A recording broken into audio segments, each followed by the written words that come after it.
बिस्मिल्लाहिर्रहमानिर्रहीम। बिस्मिल्लाहिर्रहमानिर्रहीम। Okay students, आज हम क्लास 9 फिज़िक्स चैप्टर नंबर 3 का टॉपिक पढ़ेंगे फ्रिक्शन। फ्रिक्शन है क्या? फ्रिक्शन बेसिकली एक फोर्स है जो टू बॉडीज़ के दरमियान एग्जिस्ट करता है।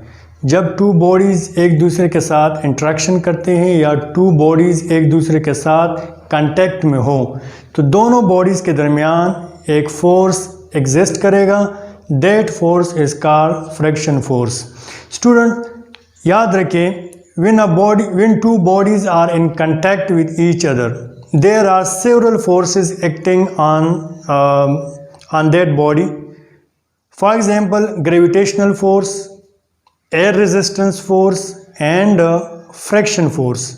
जब भी कोई बॉडी किसी दूसरे बॉडी के साथ कांटेक्ट में हो तो इस बॉडी पे एक्सटर्नल फोर्स के यानी अप्लाइड फोर्स के अलावा, अप्लाइड वो फोर्स है जो कोई तीसरी या कोई दूसरी तीसरी बॉडी आ जाए और इस बॉडी को मूव करे, इस पे फोर्स अप्लाई करे। फॉर एग्जांपल, एक बुक किसी टेबल पे पड़ा है तो यहाँ पे दो बॉडीज़ हैं, एक बुक है और एक टेबल है, ठीक है। तो यहाँ पे बॉडीज़ दो हैं, जिस तरह मैंने कहा कि एक बुक है और एक टेबल है। अब इस बुक और टेबल के दरमियान देर आर थ्री फोर्सेस।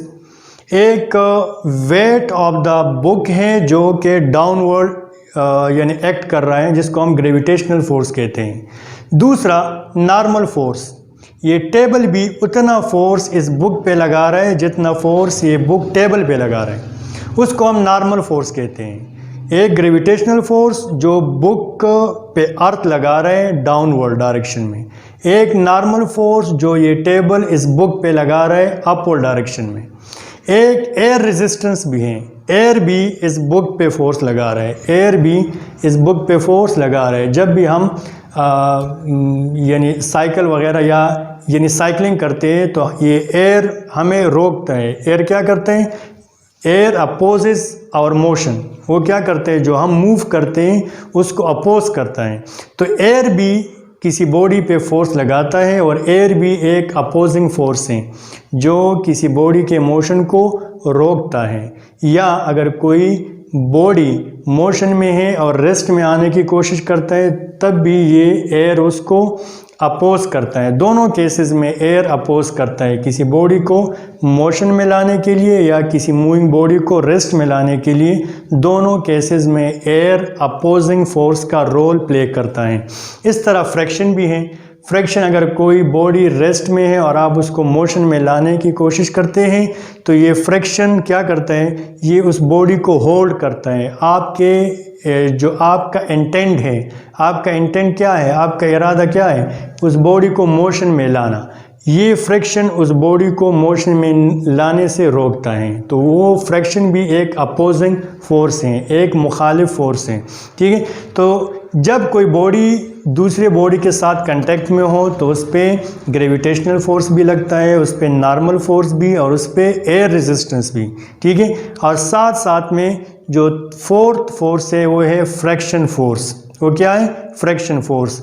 जब तक हम यानी फोर्स उस बॉडी पे अप्लाई ना करें उस बॉडी के स्टेट में कोई फ़र्क नहीं आएगा, कोई चेंज नहीं आएगा। अगर रेस्ट में है तो रेस्ट में रहेगा, अगर मोशन में है तो मोशन में रहेगा, जब तक हम इंटरफेयर ना करें, एक थर्ड पार्टी इंटरफेयर ना करें या एक थर्ड पार्टी फोर्स ना लगाएं।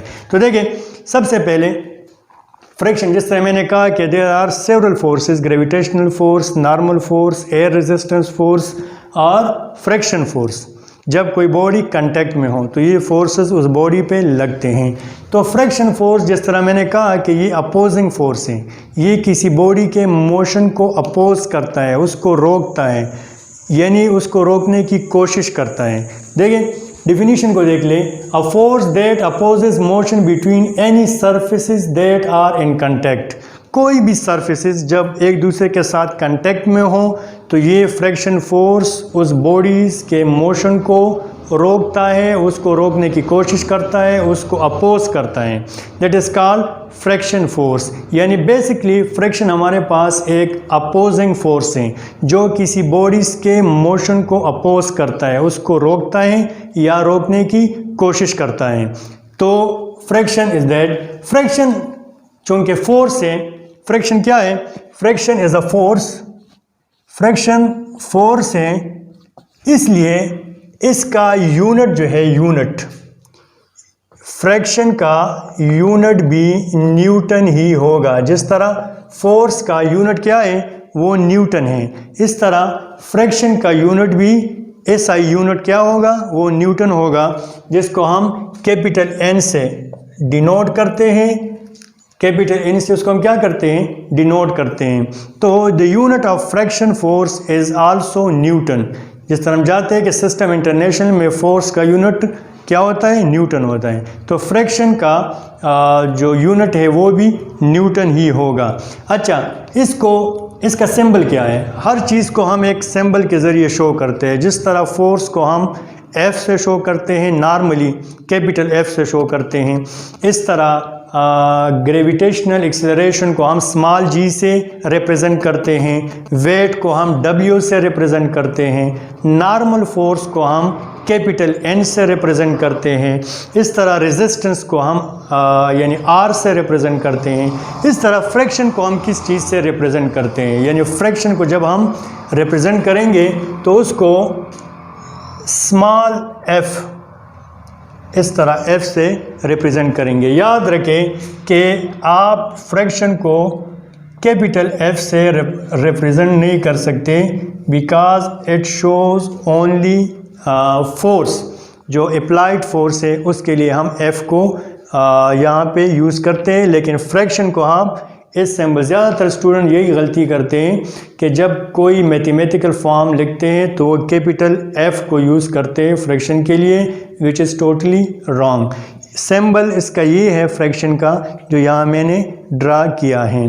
देखिए, लेट्स से हमारे पास एक टेबल है जिस पे मैंने एक ब्लॉक रखा है, एक टेबल जिस पे ब्लॉक रखा है।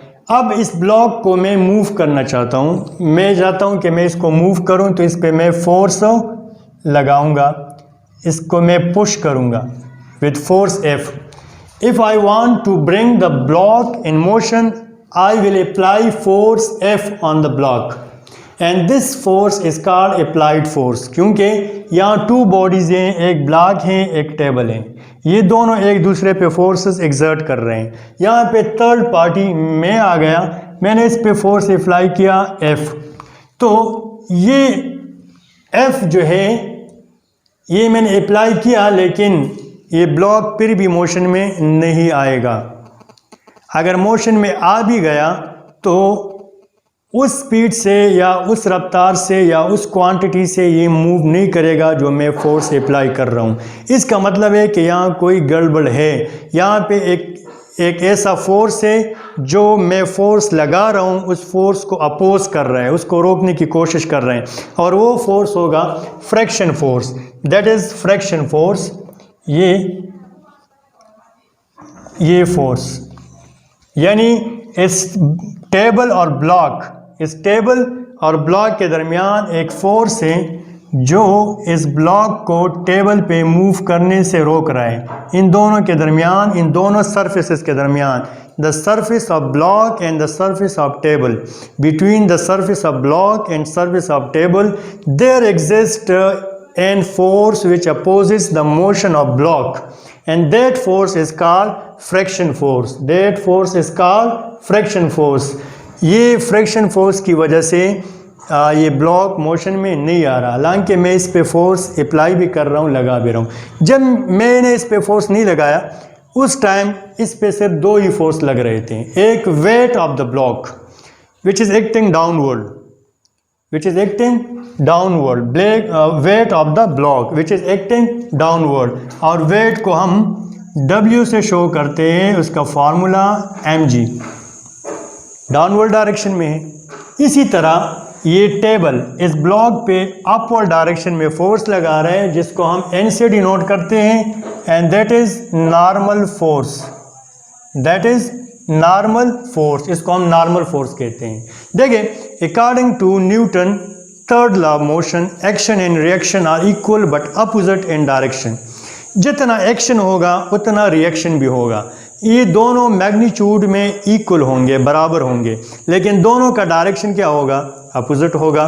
देखिए weight of the block that is action downward as a reaction, ये जो टेबल है ये भी ब्लॉक पे फोर्स लगा रहे हैं। वो फोर्स कौन सा है, normal force which is in upward direction.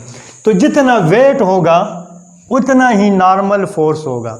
अगर हम वेट को इंक्रीज कर ले तो नॉर्मल फोर्स भी इंक्रीज होगा, अगर हम वेट को डिक्रीज कर लें तो नॉर्मल फोर्स भी डिक्रीज होगा। जितना हम वेट लेंगे उतना ही नॉर्मल फोर्स भी होगा, क्योंकि ये दोनों एक्शन एंड रिएक्शन है। Weight of the block is action and ये force of the table which is acting in upward direction is reaction. दोनों मैग्नीट्यूड में इक्वल होंगे और दोनों का डायरेक्शन अपोजिट होगा। ठीक है, तो देखिए सबसे पहले वेट क्या है, the force with which the earth attract a body toward its centre. The force with which the earth attract a body toward its centre is called weight. एक ऐसा फोर्स जिसके ज़रिए अर्थ किसी बॉडी को अपनी तरफ खींचता है, उस फोर्स को हम कहते हैं वेट। और वेट का यूनिट भी क्या है, न्यूटन है। चूँकि फोर्स है तो ये वेट बेसिकली क्या है, weight basically is a force और इसका यूनिट भी न्यूटन होगा। वेट को हम रिप्रेजेंट करते हैं W से और इसका ऐसा यूनिट क्या है, वो है न्यूटन। चूँकि वेट फोर्स है तो उसका यूनिट भी न्यूटन ही होगा। So there is weight of the block which is acting downward direction, okay. और एज ए रिएक्शन ये टेबल इस ब्लॉक पे फोर्स लगा रहा है जिसको हम नॉर्मल फोर्स कहते हैं, वो अपवर्ड डायरेक्शन में है। अब नॉर्मल फोर्स क्या चीज़ है, व्हाट इज़ नॉर्मल फोर्स? ये बेसिकली रिएक्शन फोर्स है। ये क्या है, this is a reaction force. Reaction force ये क्या है, रिएक्शन फोर्स है। Normal force is the reaction force. और वेट क्या है, ये यानी एक्टिव फोर्स है। इस टेबल पे जो यानी एक्ट कर रहा है ये क्या है, एक्टिव फोर्स है। और ये normal force, this is reaction force, reaction of the weight. Normal is the reaction, normal force is the reaction of the weight. जो वेट टेबल पे लग रहा है उसका रिएक्शन है। ठीक है, तो Newton third law of motion वो हमें क्या बताता है कि action and reaction are equal but opposite in direction. तो ये दोनों फोर्सेस चूँकि मैग्नीट्यूड में इक्वल है और एक दूसरे से अपोजिट डायरेक्शन में है, इसलिए ये दोनों फोर्सेस एक दूसरे को न्यूट्रलाइज करते हैं और ये ब्लॉक रेस्ट में है, रेस्ट ही में रहेगा। अच्छा, अब आते हैं नॉर्मल फोर्स क्या चीज़ है। The force perpendicular to the contact surface.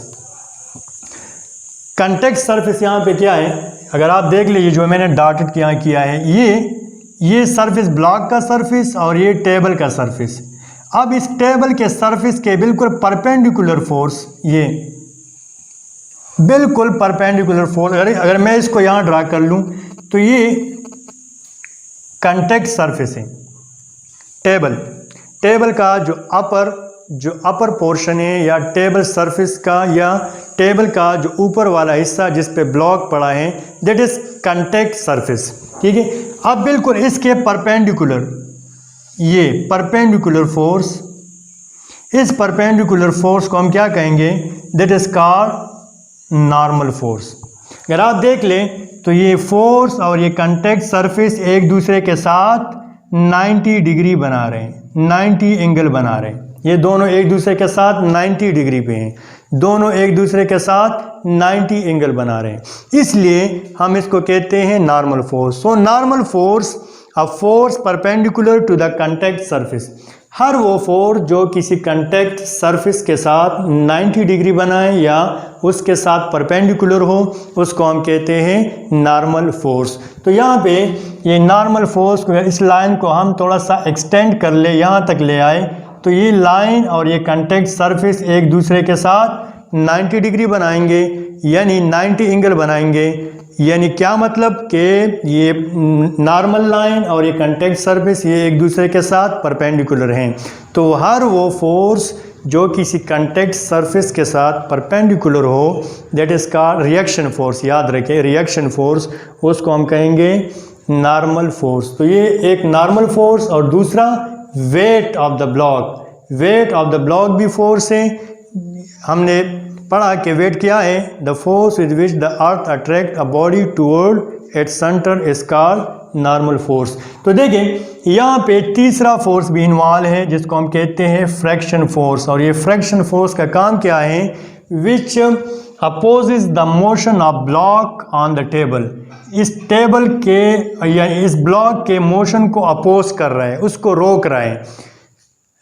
Fraction force opposes the motion of block on the table. ये हम कोशिश कर रहे हैं कि इस ब्लॉक को मूव करे टेबल पे, लेकिन ये ब्लॉक या तो मूव नहीं हो रहा, फ्रैक्शन की वजह से फोर्स हम लगा रहे हैं लेकिन ये मूव नहीं हो रहा। अगर मूव हो भी गया तो भी ये फ्रैक्शन यहाँ मौजूद है, इस ब्लॉक को रोकने की कोशिश करता है, बार बार रोकने की कोशिश करता है, फोर्स लगा रहा है लेकिन ये ब्लॉक नहीं रुक रहा। अपना जो इसका इंटेंट है, इसका इरादा है कि इस ब्लॉक को मैं रोकूं, या तो कामयाब होगा या नाकाम होगा, लेकिन दोनों केसेस में फोर्स लग रहा है। अगर मैं इस दीवार पे फोर्स लगाऊं ताकि मेरा वो क्या है कि मैं इस दीवार को मोशन में ले आऊं, तो ये तो नहीं आ रहा, कोशिश तो कर रहा हूँ, मैं तो फोर्स लगा रहा हूँ, फोर्स मेरा लग रहा है, फिर भी ये दीवार मोशन में नहीं आ रहा। मैं इसको पुश कर रहा हूँ लेकिन ये मोशन में नहीं आ रहा। इसका मतलब ये नहीं है कि इस पर कोई फोर्स नहीं लग रहा, फोर्स तो लग रहा है। फोर्स कोशिश कर रहा है कि इस दीवार को मोशन में ले आए लेकिन नहीं आ रहा।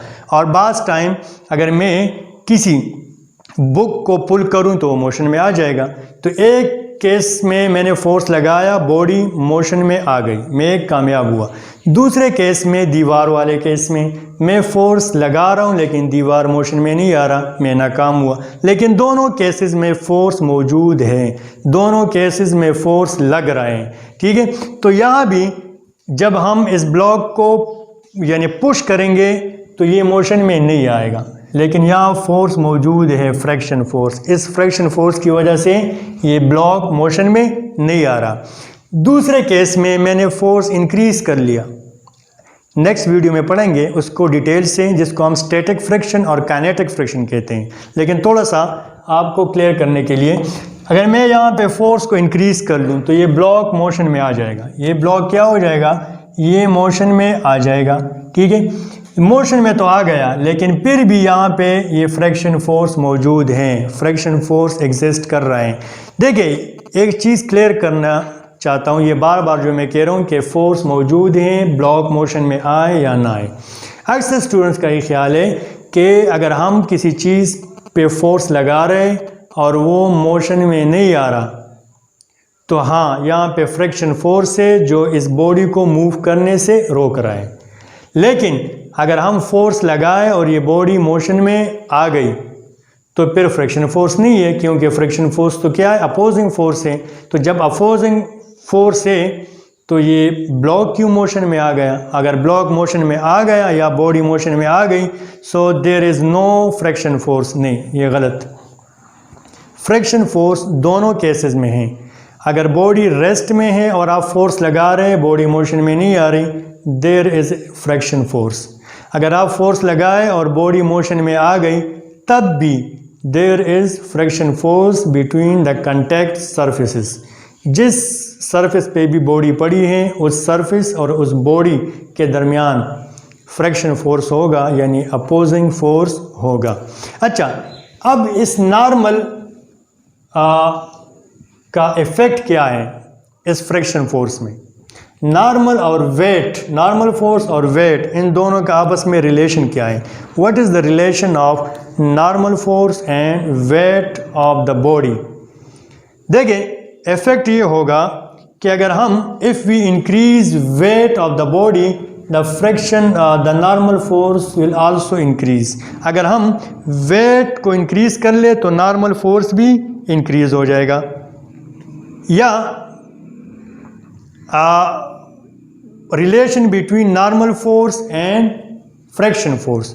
नॉर्मल फोर्स और फ्रैक्शन फोर्स दोनों के दरमियान हमारे पास क्या रिलेशन होगा, वो भी यानी क्या होगा, यानी इस नॉर्मल फोर्स का फ्रैक्शन फोर्स पे क्या असर होगा। अगर हम नॉर्मल फोर्स और वेट दोनों को ले सकते हैं, याद रखें, अगर मैं नॉर्मल फोर्स को इंक्रीज कर लूं, अगर मैं नॉर्मल फोर्स को इंक्रीज कर लूं, this symbol is for increasing, तो फ्रैक्शन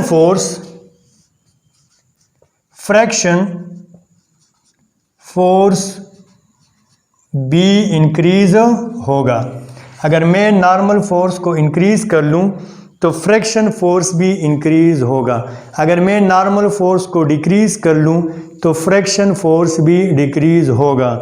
अब आपके जहन में एक क्वेश्चन है जो मैं फील कर सकता हूं कि क्या पूछने वाले हैं, वो मैं थोड़ी देर बाद क्लियर करता हूं। देखें, ये नॉर्मल फोर्स को, चलो मैं यहाँ से Fn से शो कर रहा हूँ। Normal force is directly proportional to friction force. अगर हम नॉर्मल फोर्स को इंक्रीज कर ले तो फ्रैक्शन फोर्स भी इंक्रीज होगा, नॉर्मल फोर्स को डिक्रीज कर ले तो फ्रैक्शन फोर्स भी डिक्रीज होगा। They are directly proportional. Directly proportionality में अगर हम एक क्वांटिटी को इंक्रीज कर ले तो दूसरी क्वांटिटी भी इंक्रीज होगी, एक क्वांटिटी को डिक्रीज कर ले तो दूसरी क्वांटिटी भी डिक्रीज होगी। This is called directly proportionality. आप कहेंगे कि सर नॉर्मल फोर्स को हम किस तरह इंक्रीज और डिक्रीज करेंगे। ये तो रिएक्शन फोर्स है जो टेबल किसी बॉडी पे या यानी कंटेक्ट सरफेस पे लग रहा है परपेंडिकुलर, वो फोर्स जो किसी कंटेक्ट सरफेस पे परपेंडिकुलरली लगता है, that is called normal force. तो अगर एक बुक टेबल पे पड़ा है, बुक का वेट डाउनवर्ड है, normal force of the table which is acting in upward direction on the block, तो वो तो हमारे इख्तियार में है ही नहीं, किस तरह करेंगे।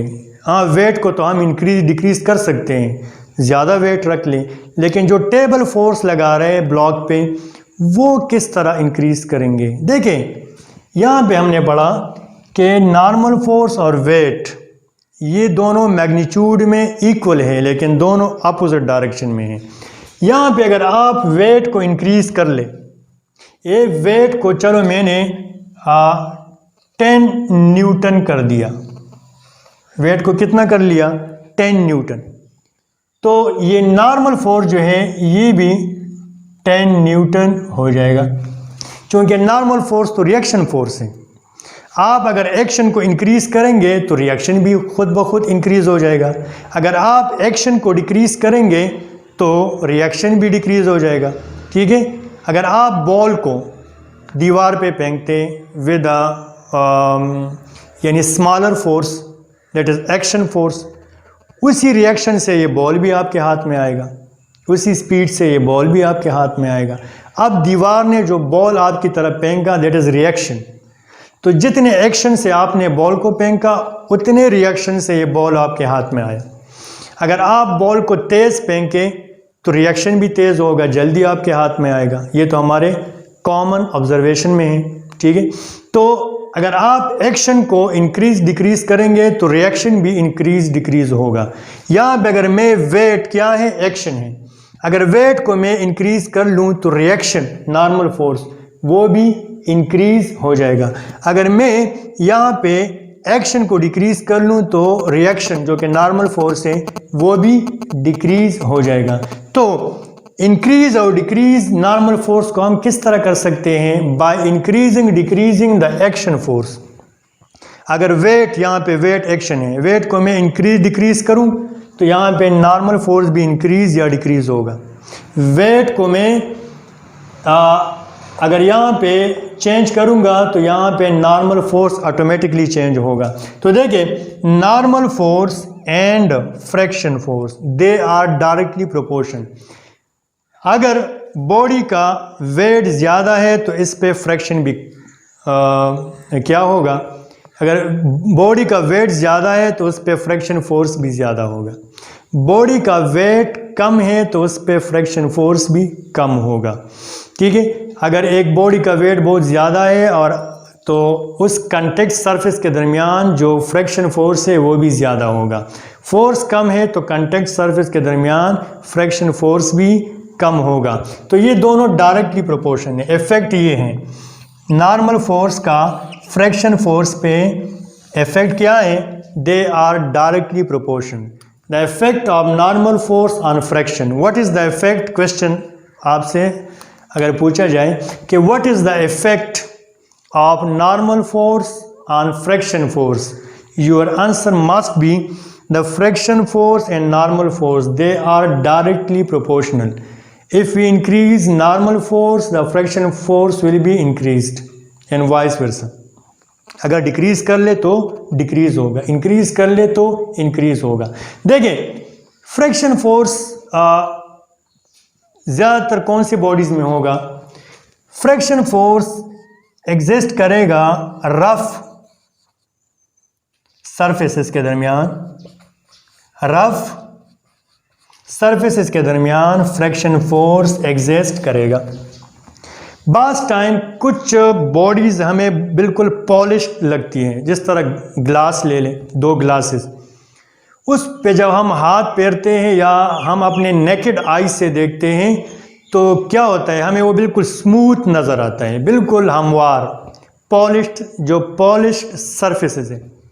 लेकिन वो भी अगर हम उसको माइक्रोस्कोपिक देख लें, उसको डीपली देख लें, मैग्नीफाइंग ग्लास के ज़रिए हम उसको स्टडी करें तो आपको नज़र आएगा कि वो पॉलिश्ड सरफेसेस भी रफ़ नहीं होती, वो इस तरह यानी स्मूथ नहीं होती, वो भी इस तरह रफ होती है, उसमें ये लॉक्स होते हैं, लॉक्स।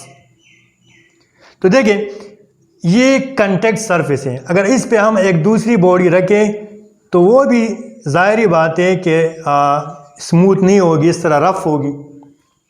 अब ये दोनों लॉक्स एक दूसरे के अंदर इस तरह यानी एडजस्ट हो जाते हैं, ये कॉन्टैक्ट सरफेस और ये सरफेस ऑफ द बॉडी, दोनों में लॉक्स है, दोनों रफ हैं, तो ये लॉक एक दूसरे में इस तरह एडजस्ट हो जाते हैं, तो मूव करने में फिर क्या होगी, मुश्किल होगी। तो friction force exist between the rough surfaces, जो यानी सरफेसेस रफ हों उसमें फ्रिक्शन फोर्स एग्जिस्ट करेगा। जिस तरह आप ये देख सकते हैं, मैंने कहा कि जो सरफेसेस हमें पॉलिश नज़र आती है जिस तरह, या स्मूथ नज़र आती है, जिस तरह ये बोर्ड है, अगर इसको मैं मैग्नीफाइंग ग्लास से देखूं तो ये बिल्कुल स्मूथ नहीं होगा, बल्कि ये रफ होगा, इसमें इस तरह लॉक्स होंगे, ups and downs.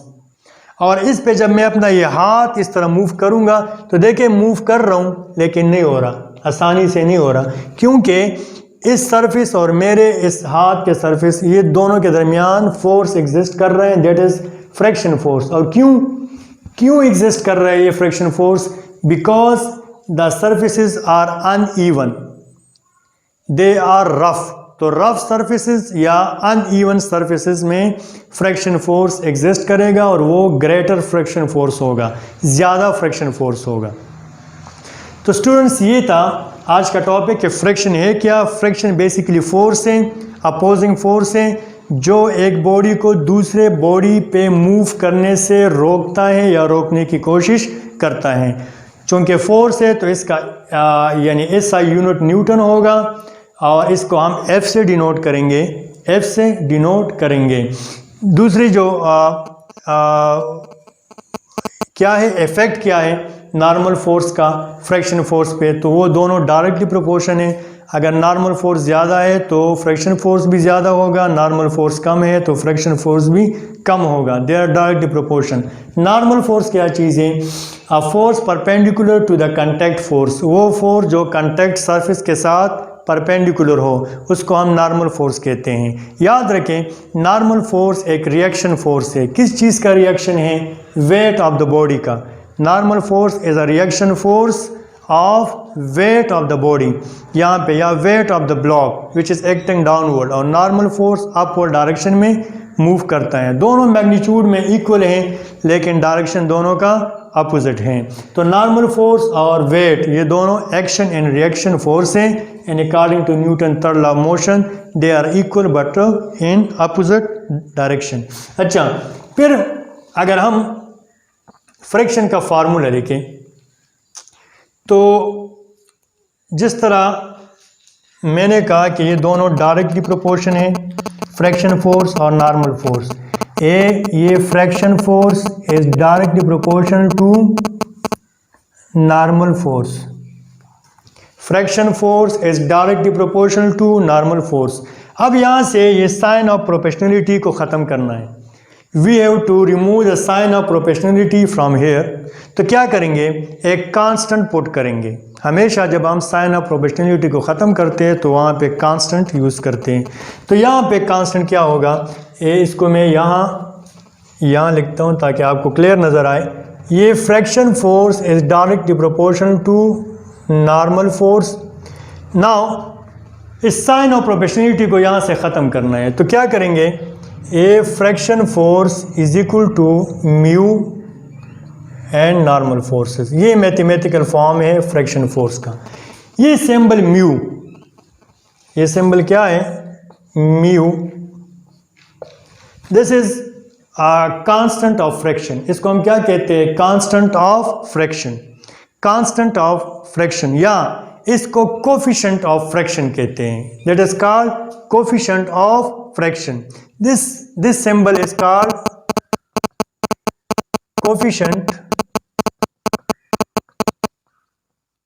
coefficient of friction.